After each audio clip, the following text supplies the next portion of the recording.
केरल में भी दवा बैन किया गया है। छिंदवाड़ा में दवा कंपनी के खिलाफ केस दर्ज हुआ है। दवा लिखने वाले डॉक्टर और दवा कंपनी पर FIR हुआ है। पुलिस ने डॉक्टर प्रवीण सोनी को गिरफ्तार कर लिया है।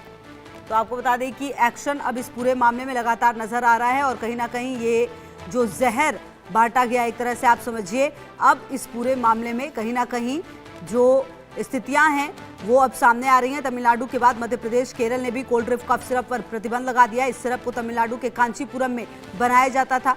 मध्य प्रदेश में इसे पीने से 27 दिनों में 11 बच्चों की मौत हुई। वहीं राजस्थान में डेक्सट्रोमेथोफेरन कफ सिरप पीने से 3 बच्चों की जान गई। इसके बाद राज्य में सिरप और उसे बनाने वाली कंपनी को बैन किया गया।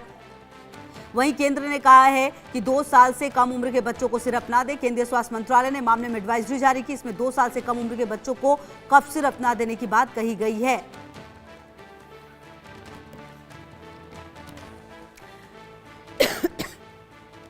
और इसी खबर पर ज्यादा जानकारी के साथ हमारे 2 सहयोगी जुड़ रहे हैं। अशफाक हमारे सहयोगी छिंदवाड़ा से जुड़े हैं और रजाउल्लाह खान जयपुर से हमारे साथ जुड़े। अशफाक, सबसे पहले आप ही के पास, क्योंकि छिंदवाड़ा में जिस तरह से बच्चों की जान गई, जिस डॉक्टर ने ये दवाई लिखी और जिस तरीके से उनके माता पिता ने ये दवाई उन्हें दी, दवा जो कि जिंदगी बचाती है, लेकिन वही दवा उन्होंने बच्चों की जान ले ली उस दवा ने। अब इस पूरे मामले में लगातार एक्शन हो रहा है। छिंदवाड़ा में अब तक इस पूरे मामले को लेकर क्या कुछ एक्शन सामने आया अशफाक? बिल्कुल, देखिए, अगर मैं सिलसिलेवार बात करूं तो छिंदवाड़ा के परासिया में सबसे पहले ये मामले रिपोर्ट हुए और पहले शुरुआती दौर में 3 मौत हुई और मौत का आंकड़ा बढ़ता चला गया और जो परासिया विधानसभा है उस पर बीते दिन तक 10 मौतें जो हैं वो बच्चों की किडनी फेल होने की वजह से हुई।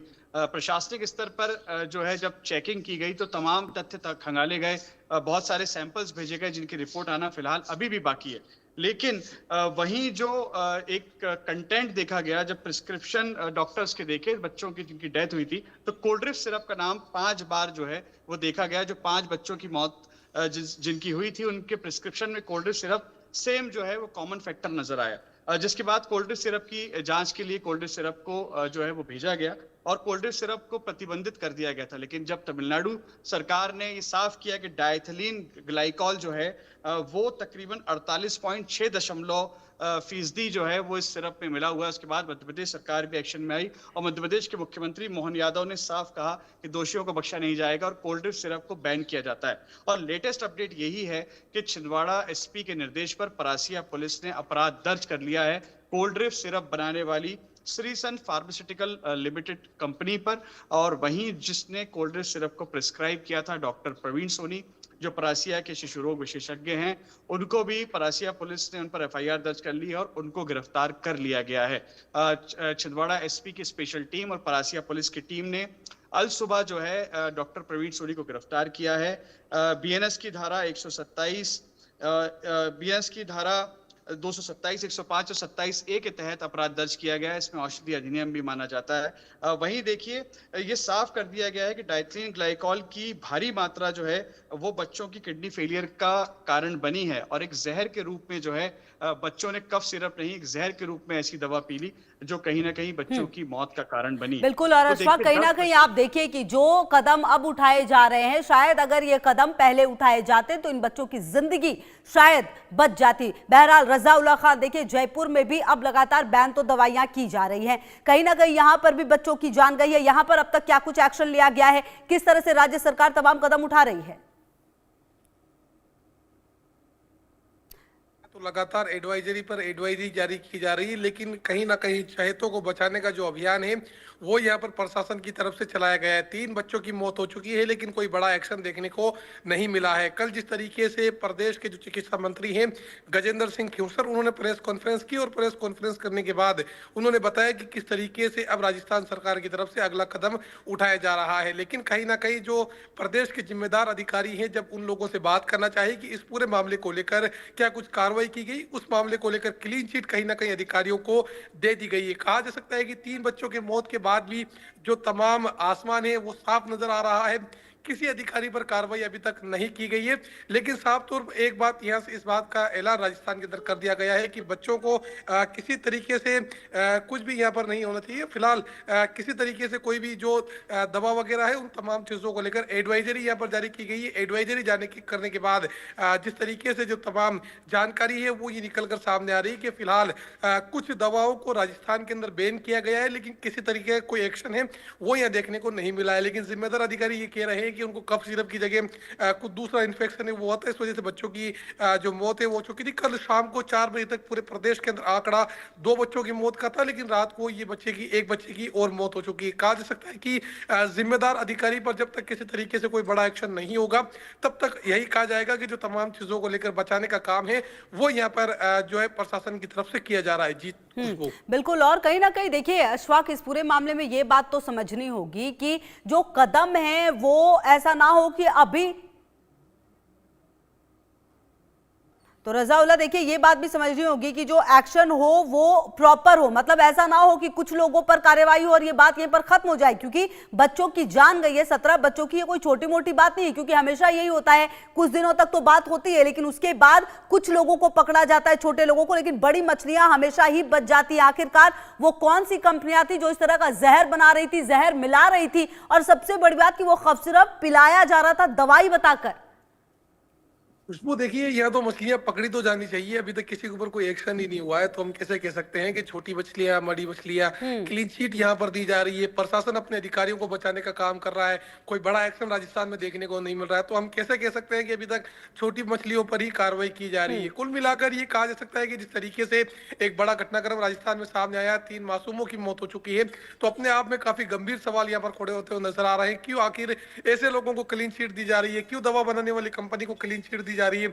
अब ये हाल ही में हमने देखा था कि 2 दिन पहले राजस्थान का जो सबसे बड़ा प्रदेश का चिकित्सालय है, सवाई मानसिंह चिकित्सालय, वहां पर एक मुकदमा दर्ज होता है। मुकदमे में बताया जाता है कि 2 साल पहले मेरे बच्चे की मौत हुई थी, जिसकी आंखें मेयर से बिना पूछे निकाल ली गई। इस तमाम सवालों को जो प्रशासन के अधिकारियों के सामने, सरकार के सामने रखा जाता है, तो कोई किसी के पास कोई जवाब नहीं होता। कुल मिलाकर कहा जा सकता है कि जिस तरह का जो राजस्थान के अंदर सिस्टम चल रहा है, क्लीन चिट देने का जो दौर है वो लगातार जारी है। फिलहाल किस तरीके से सरकार, शासन, प्रशासन की तरफ से एक्शन लिया जाएगा, क्योंकि अभी तक तो कोई एक्शन राजस्थान में तो इस लेवल पर हुआ नहीं है कि जिसका बखान प्रशासन की तरफ से मीडिया के सामने किया जा सके। बचाने की यहाँ पर कोशिश जरूर की जा रही है, अपने चहितों को बचाने की कोशिश की जा रही है, चहीती कंपनियों को बचाने की कोशिश की जा रही है, चहितों को क्लीन चिट दी जा रही है, जांच कमेटी जरूर बनाई गई। 3 बच्चों की मौत हो गई, कि जिम्मेदार कौन है, कोई अपनी जिम्मेदारी लेने के लिए तैयार ही नहीं है, किसी पर जिम्मेदार ठहरा ही नहीं जा रहा। फिलहाल देखने वाली बात होगी किस तरीके से एक्शन सरकार की तरफ से लिया जाता है। जी बिल्कुल, और ये बात आप सही कर रहे हैं रज़ाउल्लाह। देखिए जब तक कि एक्शन नहीं लिया जाएगा और जब तक डर नहीं होगा तब तक इस तरह की घटनाएं होती रहेंगी, और ये कोई पहला मौका थोड़ी है, इससे पहले भी इस तरह की घटनाएं हुई हैं। और जिस तरह से ये अभी तक चल रही है जांच रज़ाउल्लाह, जो आप कह भी रहे हैं, ऐसा लग रहा है कि इस बार भी कुछ ऐसा ही होगा, कुछ दिनों तक बात चलेगी और उसके बाद ये तमाम बातें खत्म हो जाएंगी। बिल्कुल खुशबू, देखिए जिस तरह के हालात राजस्थान में नजर आ रहा है, क्योंकि एक बच्चा नहीं, 2 बच्चे नहीं, बल्कि 3-3 लोगों की मौत हो चुकी है, और कहा जा रहा है कि कोई इन्फेक्शन की वजह से डेथ हुई थी, कोई उनको दवाई नहीं दी गई। जब दवाई नहीं दी गई, अस्पताल में ले जाने के बाद जब उनको दवाइयाँ दी गई, तो वो दवाइयाँ उनके पास कहाँ सी गई। बाकायदा उस तमाम दवाइयों को लैब के अंदर भेजा गया, लैब के अंदर से ये रिपोर्ट आ रही है कि वो अपनी मानकों पर खरी उतरी है। तो साफ तौर पर इससे बड़े क्लीन चिट देने वाली और बात भी क्या होगी। होता ये FIR दर्ज होती, पुलिस जांच करती, जांच कमेटी बनाई जाती, जिसके अंदर प्रशासन के अधिकारी होते, जांच कमेटियां बना दी जाती है। अगर डॉक्टरों से रिलेटेड है तो उसके अंदर डॉक्टर्स होंगे, पूर्व डॉक्टर होंगे, लेकिन उसके अंदर प्रशासन के अधिकारियों को शामिल किया जाए, जिनके अंदर चाहे से IAS अधिकारी हो, राजस्थान पुलिस के जवान हो, न्यायिक बोर्ड के लोग हों, तब तो कुल मिलाकर ये कहा जा सकता है कि जो जांच है वो सही ढंग से हो पाएगी। लेकिन साफ तौर पर अभी तक जो जांच हुई है उस पर सवाल खड़े होते हुए नजर आ रहे हैं कि आखिर क्यों, किसको बचाने का जो प्रयास है वो किया जा रहा है। वो कौन लोग हैं जो अपने अंदर रहते हुए बाहर जो बच्चों, मासूम जो बच्चे हैं, उनकी मौत ले रहे हैं, उनकी जो हत्या कर रहे हैं। हत्या का मुकदमा यहाँ पर दर्ज होता है, राजस्थान पुलिस की तरफ से इन्वेस्टिगेशन टीम है वो बनी जाती है, लेकिन अभी तक ऐसे कोई ठोस कदम ही नहीं उठाया जा रहा है जिसको लेकर बखान किया जाएगा। और क्लीन चिट पर क्लीन चिट फिलहाल यहाँ पर दी जा रही है।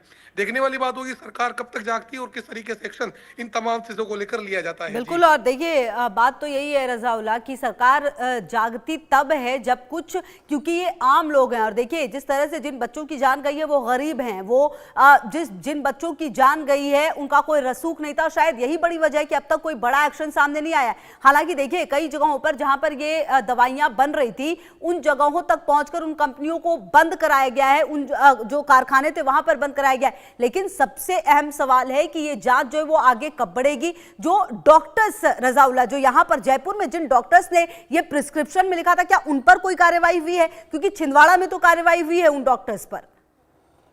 खुशबू देखिए, अभी तक कोई कार्रवाई किसी तरीके से नहीं हुई है, इसीलिए हम बार बार कह रहे हैं कि चहेतों का बचाव प्रशासन, चहेतों को बचाने का जो काम है वो प्रशासन के आला अधिकारी कर रहे हैं। जिस तरह का नजारा राजस्थान के नजर आ रहा है, होना ये चाहिए था कि जो जो लोग इस पूरे मामले के अंदर इन्वॉल्व है उन लोगों के खिलाफ मुकदमा दर्ज होता। जो जांच समिति बनाई जाती उसके अंदर डॉक्टरों से निकलकर जो अन्य विभाग के लोग हैं, चाहे से पुलिस डिपार्टमेंट की बात की जाए, न्याय विभाग की डिपार्टमेंट की बात की जाए, या फिर प्रशासनिक अधिकारियों की बात की जाए, वो तमाम अधिकारी उसके अंदर शामिल होते हैं और वो जांच रिपोर्ट बना के सबमिट करते।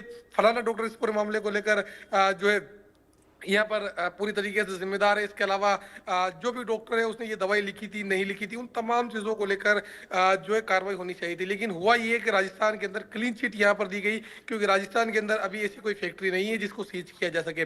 तो कुल मिलाकर कहा जा सकता है कि राजस्थान में क्लीन चिट देने का जो सिलसिला है वो लगातार जारी है। जिम्मेदारों को बचाया जा रहा है, जो मोटे बड़े बड़े व्यापारी हैं उनको कहीं ना कहीं बचाने की कोशिश की जा रही है, जो डॉक्टर्स वगैरह है उनको बचाने की कोशिश की जा रही है। ऐसा कोई एक्शन अभी फिलहाल देखने को नहीं मिला है। कहा जा रहा है कि बच्चों की बहुत इन्फेक्शन से हुई है। अरे जब दवा उनको खांसी की दी जा रही थी, कफ सिरप दी जा रही थी, तो उनको बच्चों की मौत इन्फेक्शन से कैसे हो सकती है? काफी सवाल उठ रहे हैं, लेकिन सवाल देने वाला कोई नजर नहीं आ रहा। कल हमने देखा था कि प्रदेश के जो चिकित्सा मंत्री हैं गजेंद्र सिंह क्यूसर, उन्होंने भी राजस्थान के जोधपुर में प्रेस कॉन्फ्रेंस की थी और कहा था कि जो भी जिम्मेदार होगा उसके खिलाफ सख्त कार्रवाई की जाएगी। फिलहाल मंत्री गजेंद्र सिंह क्यूसर के बयान के बाद किस तरीके से आगे की कार्रवाई की जाती है ये देखने वाली बात होगी। जी बिल्कुल। और देखिए कहीं ना कहीं रजाउल्लाह ये इससे ज़्यादा शर्मनाक और क्या हो सकती है कि इतने लोगों की, इतने बच्चों की जान गई है। और कहीं कहीं पर तो ये भी खबर आ रही है कि एक 60 साल की बुजुर्ग महिला ने भी जब कफ सिरप पिया है तो उनको दिक्कत हुई है। कुल मिलाकर देखिए ये कितना ज़्यादा शर्मनाक है कि क्लीन चिट दी जाती है। हालांकि बाद में जो ड्रग कंट्रोलर हैं उन पर शायद कार्रवाई हुई है, जहाँ तक अगर मैं सही हूँ, राजस्थान में ही अगर देखा जाए तो राजा राम शर्मा को निलंबित किया गया था, ड्रग कंट्रोलर को। लेकिन सवाल यह कि अब इससे पूछताछ कब होगी कि आखिरकार ये कब से चल रहा था, इसने ये किसके कहने पर किया है, क्या कोई दबाव था? सवाल तो अब ये है कि अगर कुछ व्यक्ति आपको समझ में आ रहे हैं कि इनकी वजह से ये हुआ है, तो अब आप पूछताछ आगे बढ़ाइए, कुछ और लोगों पर कार्रवाई कीजिए। बिल्कुल खुशबू, देखिए मैं स्टार्टिंग से यही कहता हुआ आ रहा हूं कि एक राजा राम जैसे कई आदमी होंगे जिनके ऊपर जिम्मेदारी तय थी, जिनको जिम्मेदार बनाया हुआ था, जिन पर ये तय कर रखा था कि आपको इस तरीके से नहीं बल्कि इस तरीके से कार्रवाई करनी। वही लोग जब एसी में बैठकर कुछ काम करते हैं तो अपने आप देखा जा सकता है कि क्लीन चिट किस तरीके से दी जाती है। ऐसा इस केस के अंदर देखने को मिल रहा है। आपने जैसे 60 वर्षीय बुजुर्ग की बात की, वो तो बुजुर्ग हो चुकी थी, उनकी जिंदगी जो है एक तरीके से ये कहा जा सकता है कि आखिरी पायदान पर पहुंच चुकी थी। लेकिन यदि इन 3 मासूम बच्चों की मौत का क्या होगा, जिनकी उम्र 2 से 3 साल तक थी, जिनको अभी जिंदगी देखना बाकी थी, जिनको दुनिया में अभी तक दुनिया देखनी बाकी थी, लेकिन जो गलत सिरप की वजह से जो डेथ हो चुकी है और उनको इन्फेक्शन बताया जा रहा है, तो अपने आप में काफी गंभीर सवाल यहाँ पर खड़े होते हुए नजर आ रहे हैं। फिलहाल खुशबू देखने वाली बात होगी किस तरीके से एक्शन राजस्थान सरकार की तरफ से पूरे मामले को लेकर लिया जाता है। जी बिल्कुल। और कहीं ना कहीं देखिए रजाउल्लाह ये देखना होगा कि इस पूरे मामले में और क्या कुछ एक्शन लिया जाता है, क्योंकि देखिए जो ये बात उठी है रजाउल्लाह, ये सिर्फ अब राजस्थान मध्य प्रदेश तक सीमित नहीं है, अब तमिलनाडु से लेकर केरल तक कई जगहों पर अब लगातार जो है जांच हो रही है। और सबसे बड़ी बात यही है कि जो डॉक्टर्स हैं वो भगवान कहे जाते हैं। और जब आप इस तरह के केंद्र सरकार की अगर आप कल देखें तो एडवाइजरी भी आई है कि 2 साल से कम के बच्चों को आप कफ सिरप ना दें। जरूरत इस बात की भी है कि यह भी समझाया जाए कि सिर्फ प्रिस्क्रिप्शन लेकर जो मेडिकल स्टोर पर पहुंच जाते हैं वो काम भी ना करें, जरूरत जागरूकता बढ़ाने की भी है। बिल्कुल, देखिए अभी ही जागरूकता बढ़ाने की जरूरत क्यों पड़ी, जब आपके हाथों से 2 बच्चों की मौत हो जाती है, 3 बच्चों की मौत हो जाती है, बुजुर्ग की मौत हो जाती है कफ सिरप देने के बाद में। अभी जैसा आपने बताया कि एक बुजुर्ग की मौत हो गई थी, तो उनको कफ सिरप दी गई, अगर दी गई तो फिर उनके लिए क्या कुछ एडवाइजरी थी, बच्चों के लिए क्या कुछ एडवाइजरी थी?